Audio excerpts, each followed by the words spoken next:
Egun on denoi. Oso pozik nago gaur hemen nagoelako zuekin, eta baita arlo garrantzizu hau babestera etorri diren erakundekin ere. Lehendabizi, eskerrik asko Roberri eta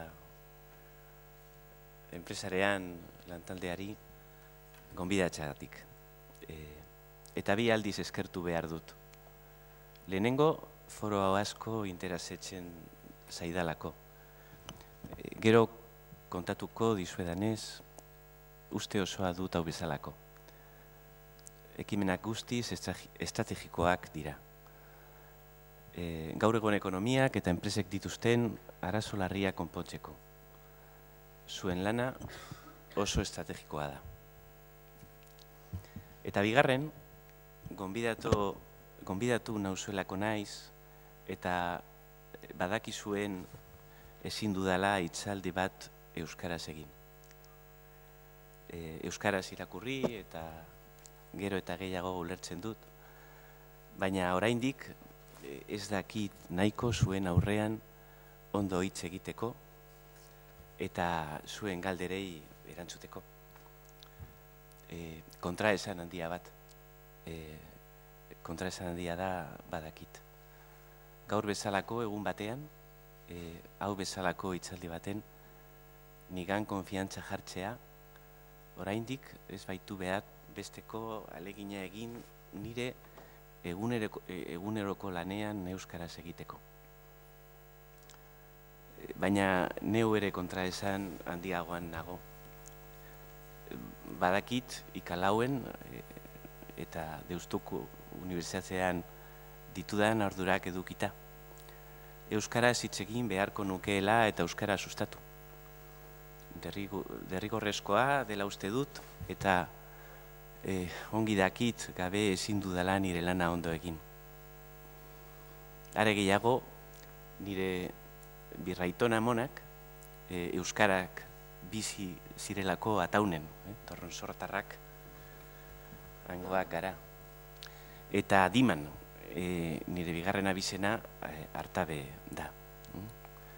Eta uste baldin badut dauzkagun arazoak konpotzeko, gakoa gure sustraietan dagoela, koherentea izan beharko nuke, eta euskaraz hitz egiteko ahalegina egin. Kontraesana maila personalean era nabari dut. 10 urteko alabak, 14 urteko semeak, eta oso maite ditudan beste pertsona batzuek euskaraz hitz egiten dute. Eta nik ezin dut haiekin nahien hizkuntzan hitz egin. Gehien maite dudanaren parte bat galtzen ari naizela badakit. Ezin kontraesan handiagoan egon, ez da?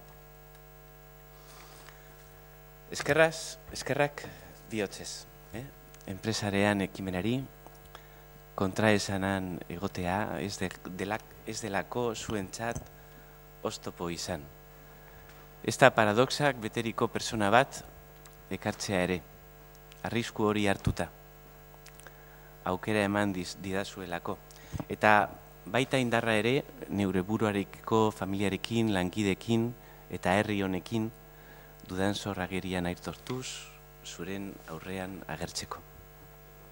Orain, mesede bat eskatuko dizuet barkamenerakin batera. Gaur esan behar dudana esateko, pasioz hitz egin behar dut, begietara begiratu behar dizuet. Erantzuna ulertu behar dut zuen begietan eta Espainietan. Eta horretarako gaztelania erabili behar dut. Denok ezagutzen duzuen hizkuntza hori, askok euskaraz pentsatu eta sentitzen baduzu ere. Neu naiz ez jakina, neuk ezin dizuet esan gure hizkuntzan gaur esan behar dizuedana. Eta horrezegatik behar dut zuek gaztelaniak entzuteko pazientzia eta gizalegea izatea. Hala egiten baduzue, kontraesana onartzen baduzue, segidan kontatuko dizuet zergatik uste dudan. Kontraesanak onartzea dela gakoetako bat, krisi honetatik ateratzeko eta mundu gabea egiteko. Horixe da, hain zuzen ere, gaur zuekin partekatu nahi ditudan gauetako bat, nik eguneroko bizitzan aplikatzen ditut 6 gako horiek. Eta uste dut zuentzat ere baliagarri izango direla. 6 gako horiek partekatu aurretik 2 hausnarketa. Lehena hauze da, uste dut sarritan egiten dugun galdera garrantzizu bat eta ez dela zuzena. Ez da zuzena, ezin dugulako erantzun batetik eta galderaren atzean akats handia dagoelako bestetik. Azalduko dizuet zergatik. Bigarren hausnarketa da akats handi hori, ulertzen saiatu behar dugula, eraiki dugun edo beste batzuei eraikitzen usti diegun, globalizazioak dagoeneko ez digu balio. Gaur egun, ekonomia ez dago gizartearen zerbitzura. Eta gizartea ez dago pertsonen zerbitzura. Bada garaia tren horretatik jaisteko, baina kontuz, errailetik ez atzerateko. Amaitzeko, 6 gakoak azalduko ditut, lagungarri izango direlako ustean, ea horien bidez gure geltokia aurkitzen dugun, krisialdi honetan itxaropen aktiboz bizitzen garen. Eta errealitatea gure neurrira ekartzeko gai garen. Nolanari ere, eta aurrera egin baino lehen, argi esango dizuet, ni ez nagoela ados.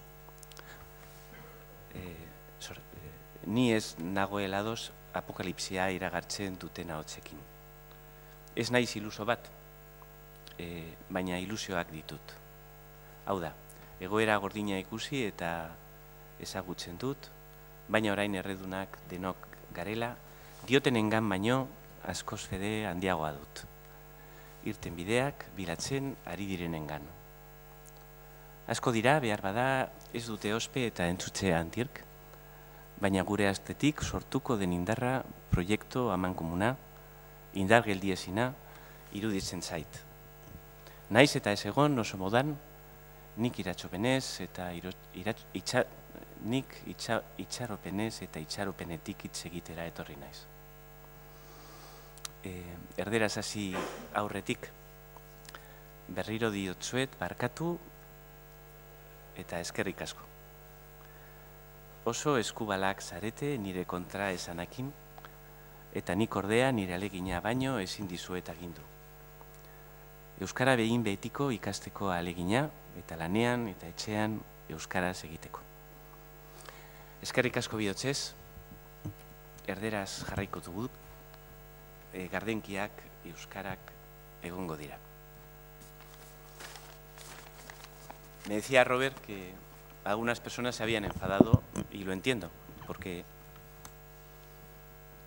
un día como hoy tiene todo el sentido que todas las palabras que se pronuncian desde aquí lo sean en euskera, porque cuesta mucho trabajo el impulsar el uso del euskera en la empresa. Lo he visto y lo veo todos los días, y vosotros que hacéis ese esfuerzo y que estáis comprometidos con ese esfuerzo, pues qué menos que un día como hoy pudierais tener todas las intervenciones en euskera. Hay muchos ponentes que pueden hablar mucho mejor que yo y pueden hacerlo en euskera. Cuando Robert me llamó y me pidió que viniera, al principio me extrañé y le dije, pues no sé, yo ya me gustaría poder intervenir en euskera y me parecería más coherente, ¿no? Pero luego lo pensé y también dije, bueno, pues por una parte yo creo que es bueno que haya una persona que deje constancia de la deuda que tenemos los que todavía estamos en el camino de aprender euskera con vosotros, que nos estáis ayudando, y que en esta primera azoka pudiera haber una persona aquí que hablara en castellano, aunque es contradictorio, pues también deja una huella de todas las personas que acabaremos aprendiendo euskera gracias a vosotros. Así que muchas gracias y disculpadme. Os voy a contar, como os he dicho, por qué creo que este trabajo que estáis haciendo, además de por el amor a nuestra tierra y a nuestro idioma, es importante para la economía, que no es evidente, ¿no? Porque hay una pregunta que nos hacemos con frecuencia, ¿no? Que es ¿cómo podemos ser locales en este mundo global? Ya sabéis que cada mes desaparece una lengua minoritaria en el mundo. 10 o 12 al año, cada año, van desapareciendo lenguas que hablan pocas personas. Y eso es consecuencia de la globalización. La globalización y el mantener tus raíces van en direcciones contrarias. Y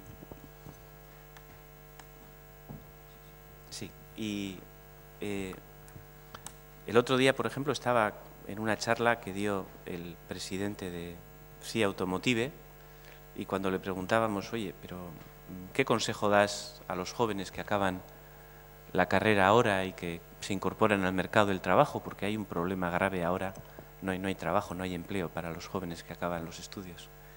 Y nos decía, bueno, pues no hay ningún problema, que se vayan a Sao Paulo, que se vayan a China, que se vayan a la India. Ahí está el futuro. Esa es la globalización que estamos construyendo y esas son las respuestas que tenemos. Y ante esa realidad, una pregunta que tenemos es, bueno, ¿y cómo hacemos para mantener las raíces, ¿no? Porque no es fácil, porque si veis, en esta parte de la transparencia está el crecimiento que están teniendo las distintas áreas geográficas. Ya veis que China, son los últimos datos de un servicio de pronóstico, de forecasting, del servicio de inteligencia del Economist, de Economist. Bueno, China, la India, Asia, esos países están creciendo, han crecido y siguen creciendo, a un ritmo muy importante.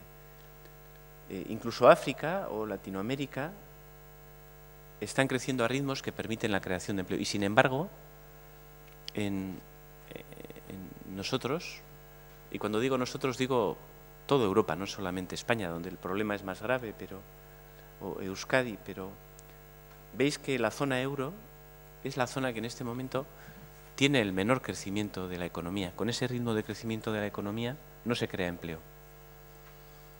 Y esta situación, además, en esta perspectiva global, las perspectivas es que no cambie sustancialmente. O sea, no vamos a experimentar la economía mundial.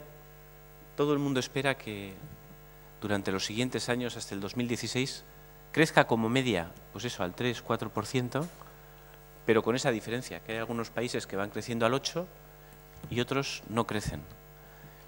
Y entonces, claro, ¿cómo mantener un país como Euskadi en estas circunstancias, cuando habíamos vivido en un modelo de crecimiento en el que, bueno, pues decíamos, la economía irá creciendo y eso nos permitirá pues ir pagando las deudas que estamos contrayendo, nos permitirá generar empleo para las personas?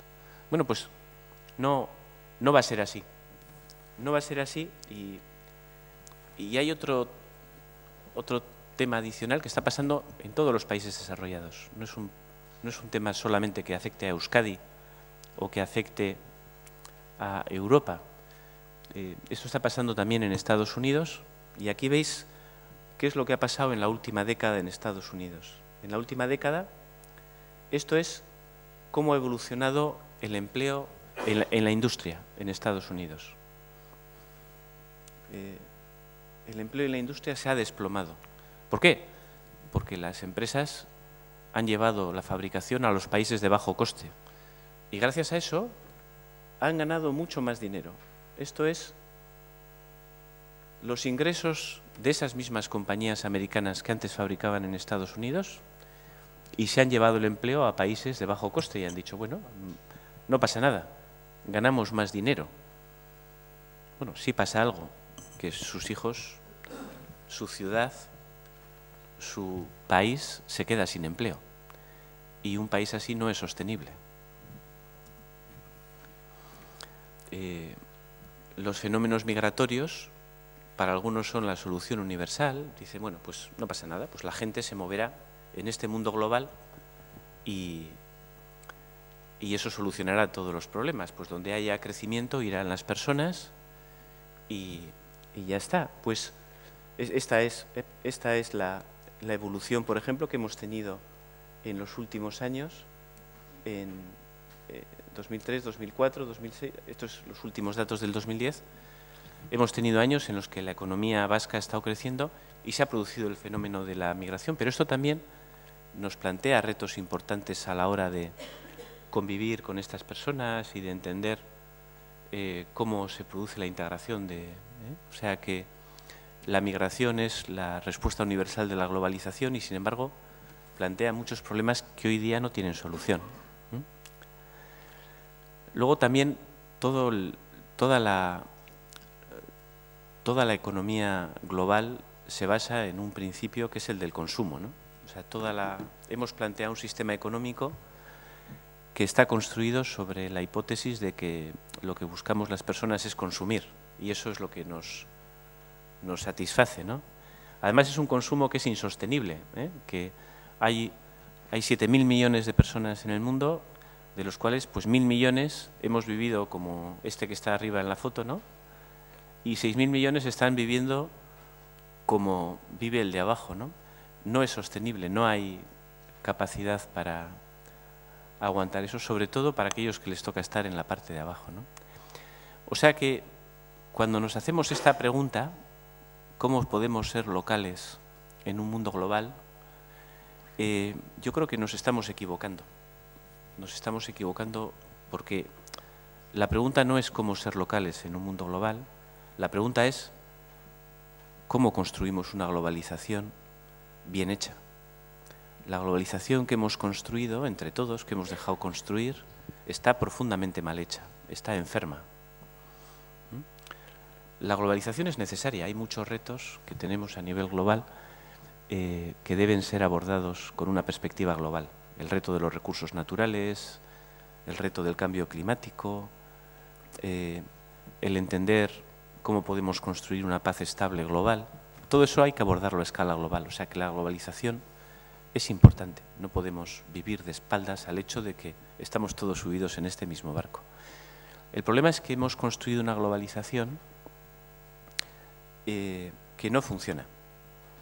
Una globalización que durante algunos años ha funcionado razonablemente, ha creado valor, pues se ha creado mucha riqueza en el mundo partiendo de este modelo y no había otro. O sea que decías, bueno, oye, pues esto es como el régimen feudal, los años que duró. Dicen, joder, qué barbaridad, los siervos, los esclavos, los castillos, matarse la gente con espadas. Dices, bueno, qué monstruosidad, visto en perspectiva, ¿no? Sin embargo, durante los años que duró sirvió para que muchos países y mucho tal fueran progresando. Bueno, pues porque vamos progresando a base de equivocarnos, ¿eh? Cada vez nos equivocamos menos, pero todavía seguimos incorporando muchos errores, ¿no? Y la globalización que hemos construido es una globalización que está equivocada. Y claro, esto no lo dicen los movimientos antiglobalización y no lo dicen los activistas que se tiran a la calle a protestar. Lo dicen también personas que están muy dentro de ese sistema. Ya sabéis que todos los años se reúne el foro de Davos en un pueblecito suizo que reúne a las personas más poderosas de la Tierra, a los que más se han beneficiado de este sistema capitalista global que tenemos. Y bueno, pues estas personas, este enero cuando se reunieron, su conclusión fue que había que reinventar el capitalismo, porque se les estaba agotando. Decían, esto ya no da más de sí. El capitalismo global que hemos construido está llegando a sus límites por varias causas. Uno, por la sostenibilidad de los recursos y otro, porque la sociedad cada vez rechaza más este modelo de funcionamiento. Y también en el Reino Unido han encargado un estudio que han llamado el informe Key, que si Yo os invito a que lo leáis porque es un informe muy interesante, porque Kay es una persona que escribe todas las semanas en el Financial Times, es un economista muy reputado, es profesor de la London School of Economics. Bueno, es una persona poco sospechosa de ser extremista en sus puntos de vista o ser... Y cuando le han preguntado, oye, vamos a ver, estamos preocupados porque nos parece que la economía inglesa va mal y nos gustaría que nos hicieras una evaluación junto con unos expertos que tú elijas sobre cómo podríamos mejorar el sistema financiero. Eso le ha encargado el Parlamento británico. El Parlamento británico encarga estudios a expertos para asesorar su labor, ¿no? Es una cosa que eso hacen los ingleses un poquito mejor que nosotros. Tienen un funcionamiento parlamentario un poquito más. Entonces, esta persona, que es escocesa y además con mucho orgullo de ser escocés, es una persona que mantiene sus raíces.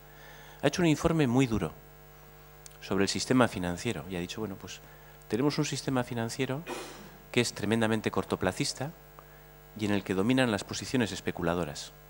Eso es lo que tenemos. Tú miras la cotización de cualquier empresa en bolsa, cualquiera de las empresas, y el valor de la empresa en un par de meses sube, baja, se desploma, luego tal, y eso refleja el valor real de la empresa. En absoluto. La empresa vale lo mismo el lunes que el martes, porque las empresas se construyen con personas, con proyectos, y sin embargo tenemos un sistema financiero en el que al final dominan las posiciones de corto plazo. Y claro, ese sistema financiero le hemos dado el dominio de nuestras empresas, porque al final hemos dicho, el capital es el que manda, cuando no es así. Y entonces tenemos un grave problema, dice Kay, porque en vez de transmitir a las empresas la necesidad de apostar por proyectos que creen valor a largo plazo, les estamos transmitiendo desde el sistema financiero una señal que es que lo que se valora y lo que se premia es la especulación a corto plazo. ¿Quiénes son los gestores y los CEOs más reconocidos? Los que son capaces de dar pelotazos más espectaculares, ¿no? Esa presión tienen la presión de cada año sacar un conejo de la chistera para que en las juntas de accionistas poder decir, no, este año hemos vuelto a crecer cuando realmente los proyectos no dan para eso, ¿no? Y por eso os digo que tenemos uno de los problemas graves que tenemos en el corazón de esta globalización que hemos construido. Hay un sistema financiero profundamente enfermo y que además no acabamos de meter mano, no acabamos de entrar a corregir. Ya veis que las cosas no cambian aquí, no cambian en Europa y, por supuesto, hay entidades financieras y entidades financieras, no todas son iguales.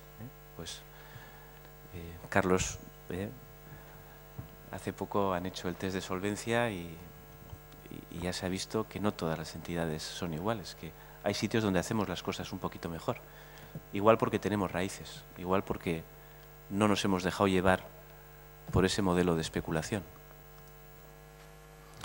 Otro problema que tenemos en este sistema de globalización es que todo el mundo reconoce que ahora mismo lo que antes había unos países que claramente traccionaban de ese sistema, que eran Estados Unidos, Japón, eso se ha abierto mucho. Ahora tenemos un sistema que llaman multipolar, con muchos polos. Ya no hay 2 o 3 que se tengan que poner de acuerdo, sino que se tienen que poner de acuerdo de a 20. Ese es el G20, que tampoco basta para... O se ponen estos 20 de acuerdo o las cosas no avanzan.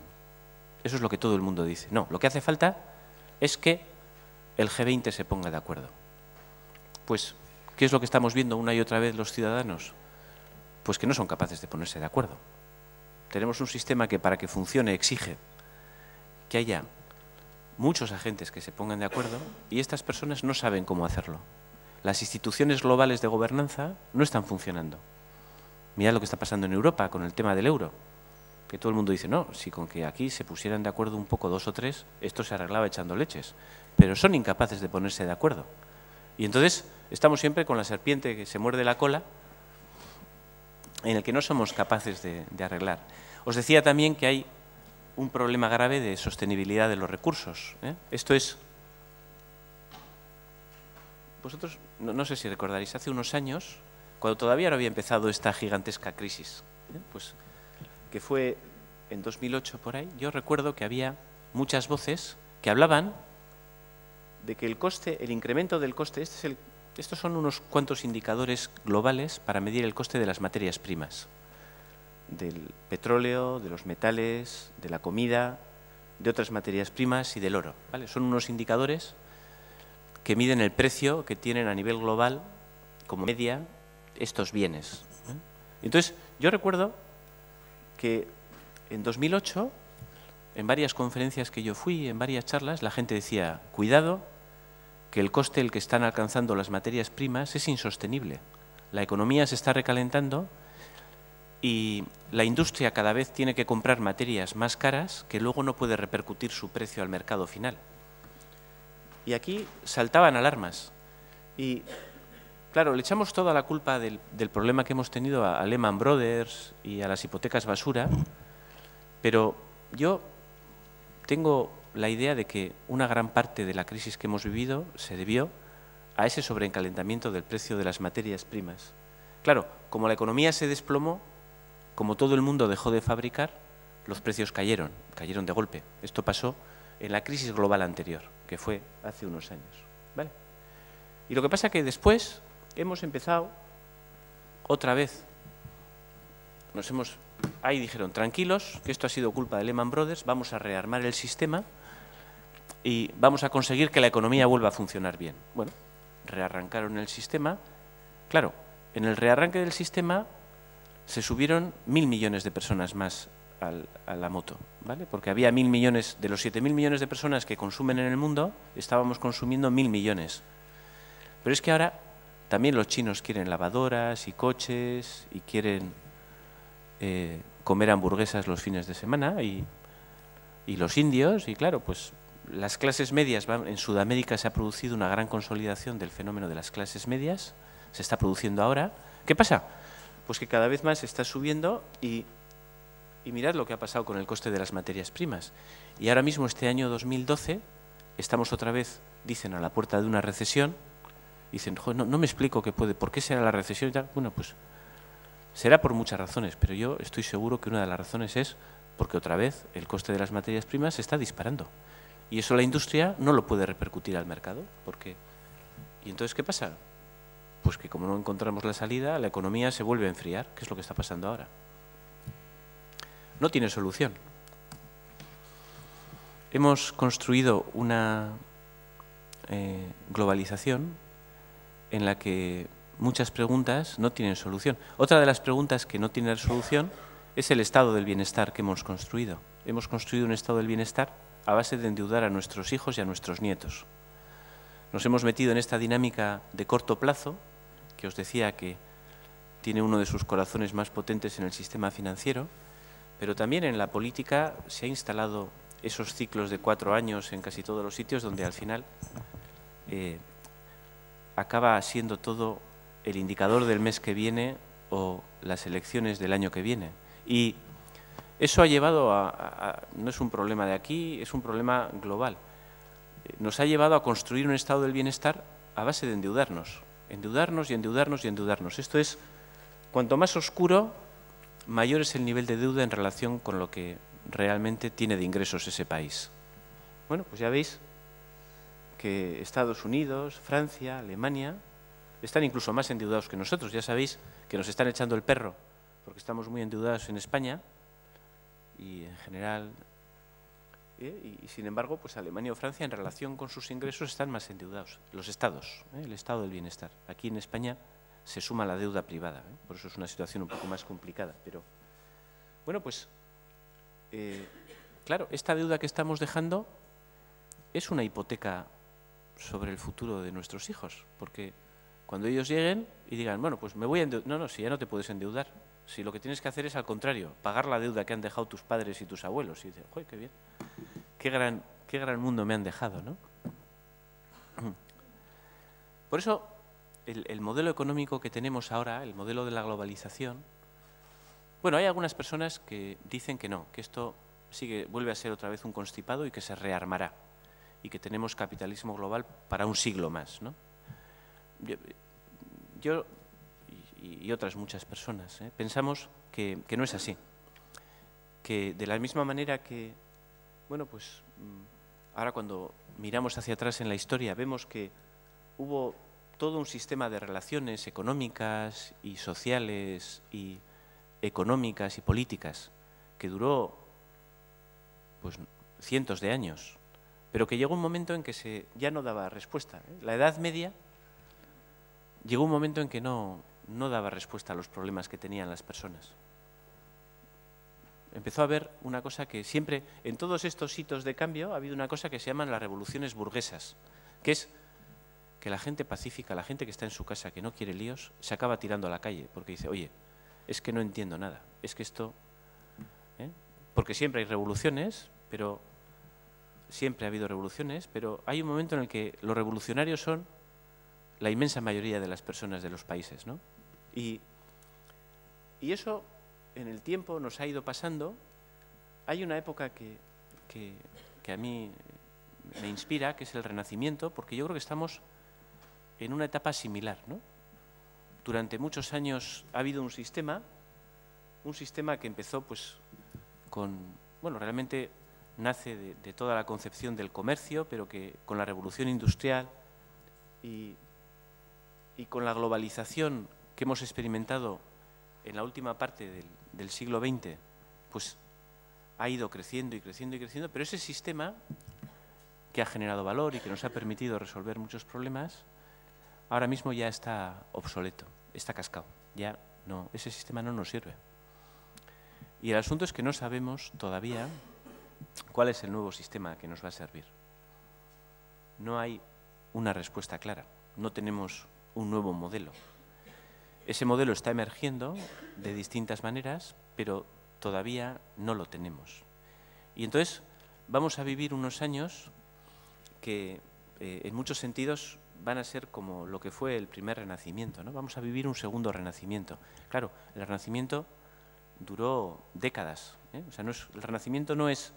No, pues mira, en 2012 ya acabamos con este sistema y en el 2013 tenemos un sistema nuevo. ¿Qué va? Vamos a tener un siglo de cambios, un siglo de profundas transformaciones, y en esas profundas transformaciones es en la que yo creo que es muy importante, una clave fundamental es que seamos las personas con raíces las que nos lancemos y nos echemos a la tarea de construir la economía, porque hemos dejado que construyeran la economía personas sin raíces. Yo, que he trabajado en multinacionales, en las multinacionales se prima un perfil, que es aquel que está dispuesto a cambiar todo por dinero.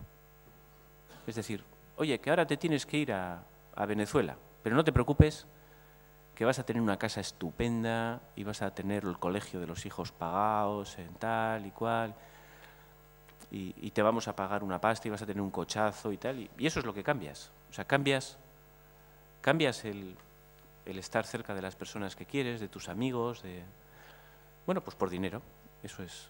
Y ese es el motor, porque las multinacionales también buscan dinero, ¿no? Y hemos construido un sistema económico basado demasiado exclusivamente en el afán de lucro. El afán de lucro funciona, ¿vale? O sea, el afán de lucro nos mueve a casi todas las personas, Es un motor natural de la especie humana. Oye, el estar mejor, el tener más recursos, nos mueve. No a todo el mundo, hay gente que no le mueve, pero a casi todo el mundo le mueve. El problema es cuando el único motor es ese. El problema es que cuando ese motor no lo compensamos con otras cosas, ¿no? Y entonces, las 6 claves que yo os decía que os iba a dejar,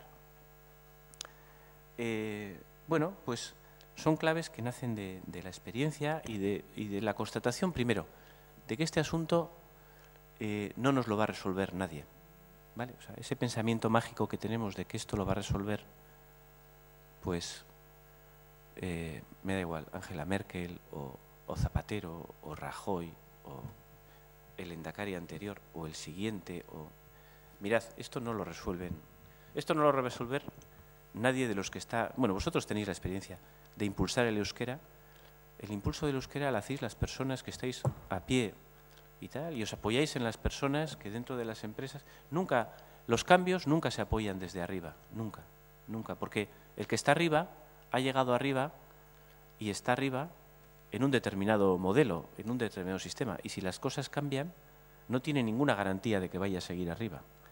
Los que estamos arriba, y yo me incluyo tal, nos cuesta mucho cambiar las cosas. Decimos que sí, no, hay que cambiarlas. Yo digo, hay que cambiar. Lo que pasa es que luego en el día a día es difícil. O sea que estos cambios que tenemos que hacer en el sistema, la reflexión que hay que hacer es que los tenemos que hacer cada uno de nosotros. Y claro, ahí el reto es, dices, oye Guillermo, pero me dices que yo que soy una persona humana, con mis cosas, o sea que en mí está la responsabilidad de enfrentarme a la globalización, nada menos. O sea, no me estás diciendo que me meta con el vecino de enfrente, me estás diciendo que me meta con un fenómeno, con unos extraordinarios lobbies de poder muy bien montados. Y tú dices que las personas individuales vamos a ser las que demos la vuelta a esta situación. Pues yo insisto, yo creo que sí. O sea, yo creo que es un trabajo de millones de personas individuales el darle la vuelta a la situación. Es un trabajo que no podemos subcontratar, es un trabajo que no podemos votar y decir, bueno, como ya he votado, pues ahora ya me lo haces tú. Es un trabajo de todos. Ya os digo que el trabajo que hacéis vosotros en promover el uso del euskera en la empresa, me parece que tenéis una experiencia muy directa de lo que os estoy diciendo. Y yo por eso lo que pienso no es tanto en las estructuras ni en las grandes transformaciones estructurales, lo que pienso es en las personas. Y digo, yo lo que necesito es, si todas las personas cambiáramos nuestra cabeza por dentro, daríamos la vuelta a la situación. Nos costaría, pero la clave está ahí. Y hasta que eso no ocurra, hasta que nosotros como personas no vayamos construyendo una mirada distinta sobre todas las cosas no cambiarán. ¿Vale? Ya lo estamos haciendo. Ya lo estamos haciendo. Los jóvenes lo están haciendo. Los jóvenes están demostrando bastante más sentido común que nosotros. Cuando miran, a mí me dicen la gente, es que los jóvenes no se comprometen. Y digo, es que tú quieres que se comprometan con esta mierda. O sea, tendría mérito. O sea, serían, es que están perdidos. Digo, pues es mejor que estén perdidos. Porque mira, nosotros que pensábamos que sabíamos el camino, mira en qué desastre nos hemos metido, ¿no? Mira qué país estamos dejando. Entonces, las cosas están cambiando, ¿no?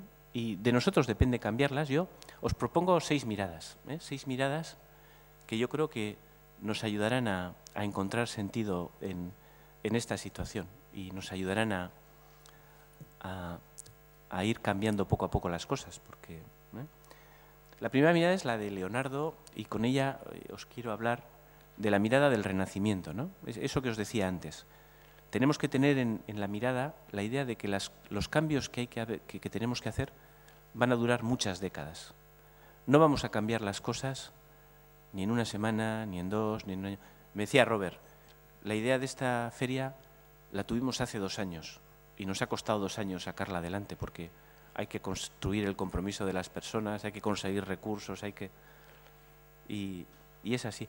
Y los cambios que tenemos que hacer en la economía global son más complicados, más exigentes. O sea que pensad en ello, pensad en que esta transformación nos va a llevar varias generaciones de trabajo. O sea que pensad en educar bien a vuestros hijos, en prepararles a las personas jóvenes. Pensad en que esto es un cambio que nos va a llevar muchísimo tiempo, ¿no? Eso es, de ahí viene la mirada de Leonardo da Vinci, la mirada del Renacimiento, ¿no? De una mirada abierta al cambio, con curiosidad. El segundo que aparece ahí, el de al lado, es Ulises, que también... y hay una cosa que por lo menos a mí me ayuda también es entender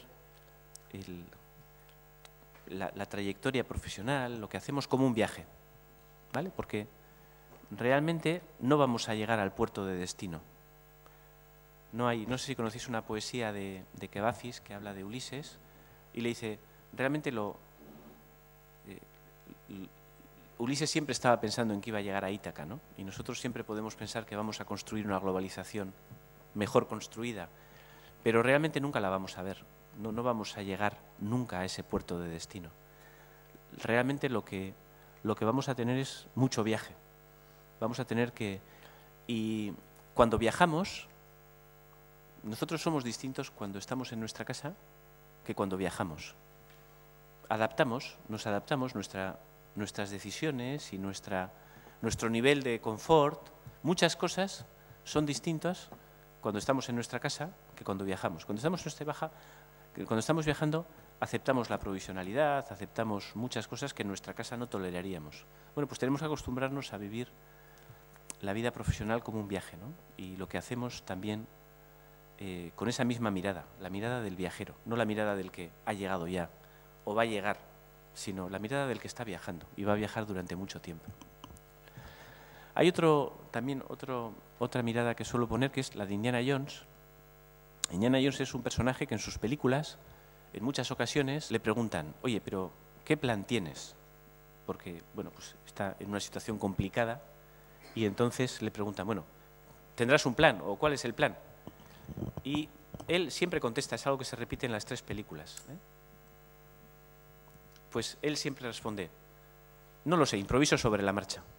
¿Vale? Entonces, yo, que claro, enseño estrategia en las escuelas de negocios, ya sabéis que el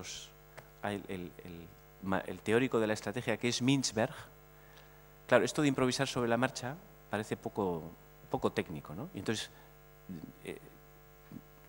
encontró una definición que es estrategia emergente.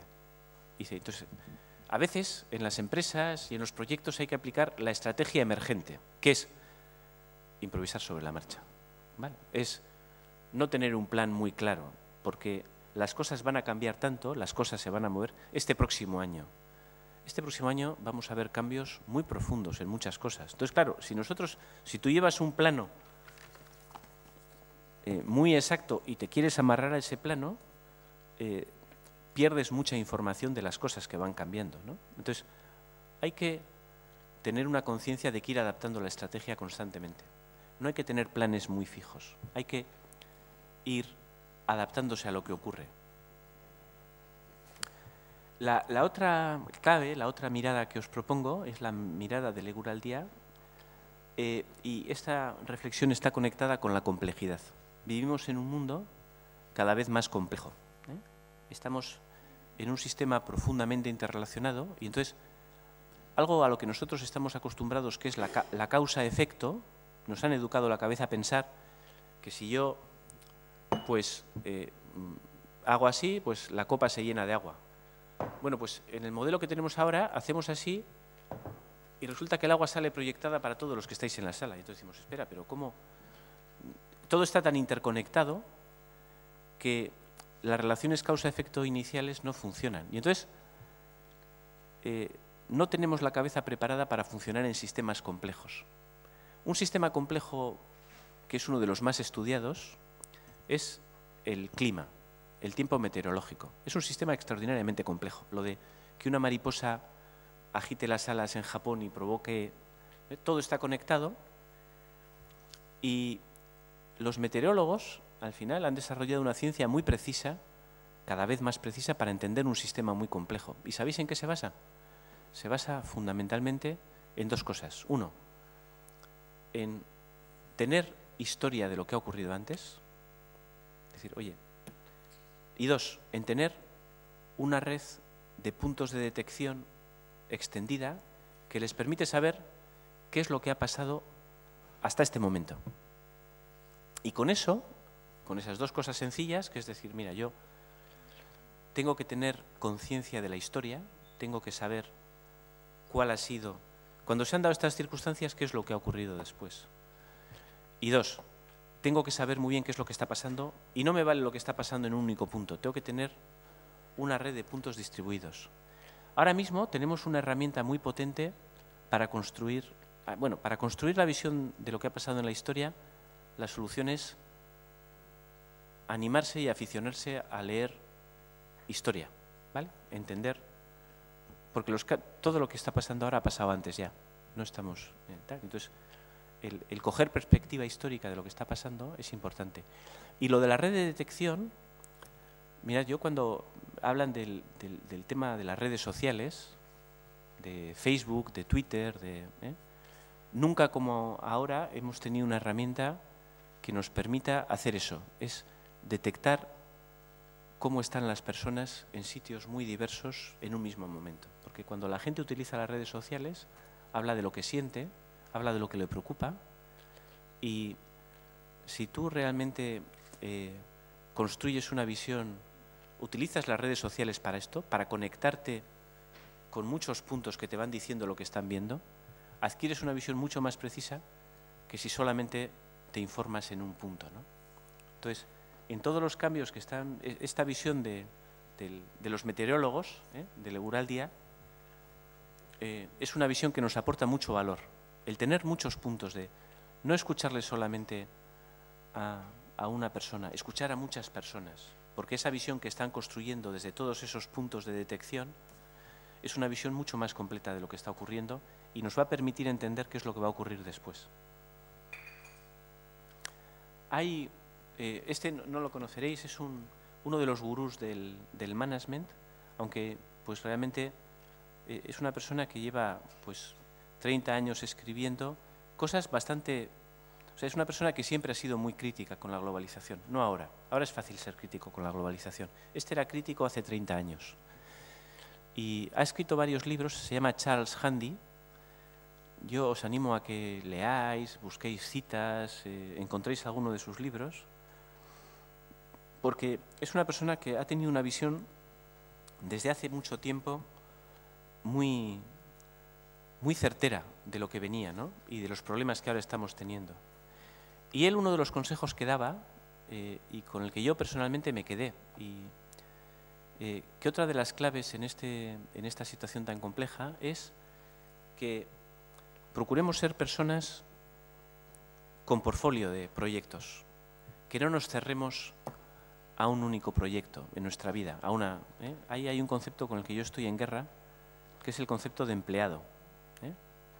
O sea, bueno, a mí me parece muy bien que haya mucho empleo, es uno de los problemas que tenemos ahora y ojalá seamos capaces de crear empleo para... Pero la palabra empleo y la palabra empleado es una palabra que es profundamente torpe, porque las personas, fijaos lo que decimos de nosotros, yo quiero ser empleado, yo quiero ser usado, ¿vale? Es un empleo, es por definición algo en lo que alguien te coge y te usa como si fueras una máquina, ¿no? Porque es la mirada que muchas veces ha tenido, que viene de lo de tierra, trabajo y capital, de ese mapa de conceptual. Dice, oye, las personas es un recurso, ¿no?, que hay que utilizar igual que utilizas las materias primas o utilizas...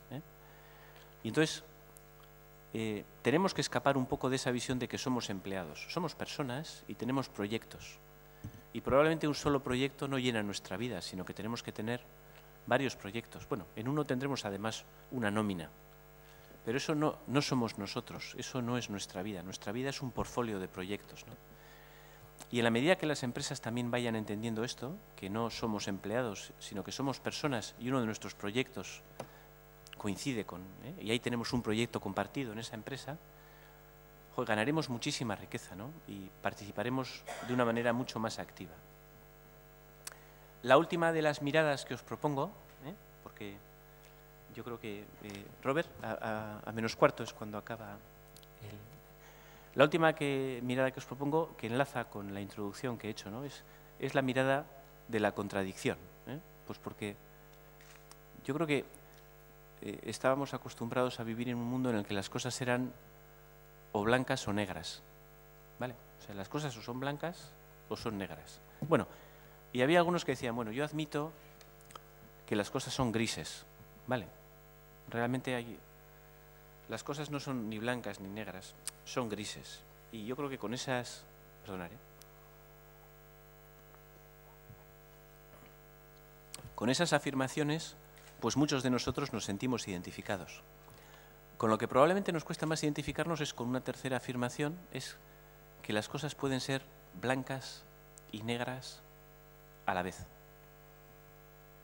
Y en este mundo complejo en el que vivimos, en este mundo, en este momento de transición, en este cambio de era que estamos viviendo, nos va a ocurrir eso, que muchas veces las cosas no van a ser ni blancas, ni negras, ni grises. Van a ser blancas y negras a la vez. No sé si va a funcionar porque a veces los puntos blancos que hay entre eso, ¿cómo los veis? No se está moviendo la transparencia, ¿eh? La transparencia está quieta. No es evidente, ¿verdad? Si son blancos o negros. No, las cosas pueden ser blancas y negras a la vez. Y también las rectas, las líneas pueden ser rectas y curvas a la vez. Si yo os digo que me digáis cómo son esas líneas, si os digo, ¿cómo es esta línea? Pues me diréis, pues es una línea curva, ¿no?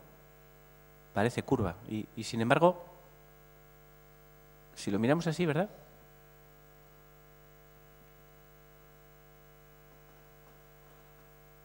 Son rectas. ¿Y esto qué pensáis que es? ¿Qué es?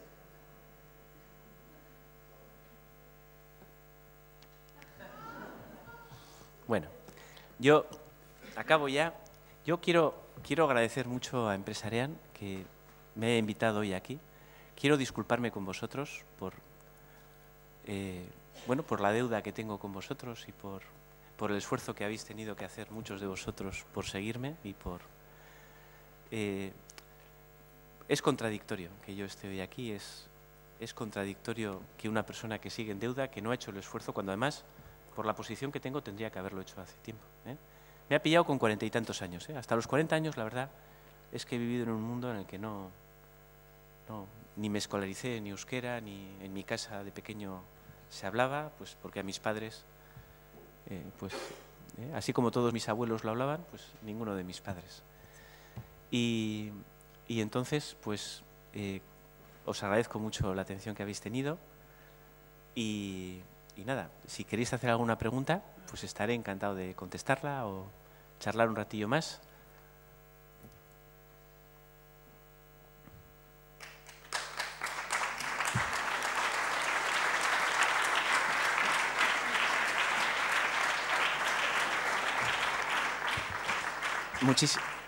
Mila esker.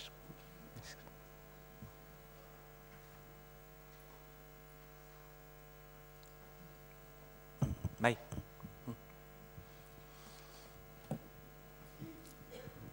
Hola, buenos días. Bueno, ante todo quería felicitarte por la intervención, me ha parecido muy interesante. Y en los 6 puntos esos que apuntabas, he echado yo en falta la aportación de la ilustración en nuestra cultura. Yo creo que es importantísima y yo creo que hay que recuperar en nuestra sociedad muchas de las cosas que se plantearon en la ilustración. Quería preguntarte a ver qué te parecía eso. Sí, sin duda, algo que hemos perdido, yo creo, y coincido mucho con lo que dices, ¿no? O sea, la cultura, o sea, hemos hecho de todo un uso utilitario y también de la cultura. Hemos querido, esto que decíamos del consumo, ¿no? O sea, hemos querido llevar todo al consumo, ¿no? Y eso es un error. La cultura, entender la cultura, y en la época de la Ilustración eso se entendió muy bien. Eso fue un momento en el que la gente realmente se dio cuenta de que la cultura era muy importante. Y no es fácil cambiar la cabeza. Es porque hay un ejemplo que suelo poner de no sé si habéis leído, el nombre del libro es Ardiente Paciencia y la película es El cartero y Pablo Neruda. No sé si habéis visto alguno. Bueno, la historia que cuenta El cartero y Pablo Neruda es la historia de Neruda está exiliado en una isla italiana, pues por razones políticas de su país. Y entonces el cartero del pueblo es un pueblo pequeñito, ¿no? Y entonces el cartero quiere enamorar a la chica que está en el bar. Entonces cuando se entera que ha venido un poeta, pues va y le dice, oye, yo quiero que me hagas poesías para enamorar a la chica. Y entonces, claro, el cartero se enfada con él y le dice, oye, vamos a ver, la poesía no es para enamorar chicas, la poesía es otra cosa. Y entonces el cartero le contesta una cosa que a Pablo Neruda le hace pensar, y no, la poesía no es de quien la escribe, la poesía es de quien la necesita. le dice, ¿no? Entonces, bueno, la historia es que al final el cartero aprende a entender a Pablo Neruda, a los poetas, aprende a entender la importancia de cómo se construye la cultura y cómo tal, y luego también el poeta le acaba entendiendo al cartero y le ayuda, ¿no? Y yo creo que eso es lo que tenemos que hacer, un nuevo pacto entre la sociedad y la cultura. Hemos roto un poco el pacto entre la sociedad y la cultura. La sociedad ha dicho, bueno, la cultura está muy bien, pero realmente no sirve para demasiado, ¿no? No nos ayuda mucho en los problemas que tenemos. Claro, es muy importante que demos la vuelta a esa situación también, ¿no? Y que seamos capaces de construir una sociedad que sienta cómo la cultura le ayuda a vivir. Y eso hemos perdido un poco, ¿no? Y entonces yo creo que hay que hacer un esfuerzo grande también. Sí, hay una mirada importante de redescubrir cómo la cultura nos ayuda a vivir. Yo tengo muchos problemas con mis hijos cuando les digo, oye, es que... porque dicen, si esto no... Aita, esto no es algo que nos sirva, ¿no? Y claro, sí les sirve, y lo que pasa es que no se dan cuenta. Y el que seamos capaces de reeducar la mirada para entender cómo la cultura nos ayuda, tienes toda la razón, en que es muy importante. Mira, Escar.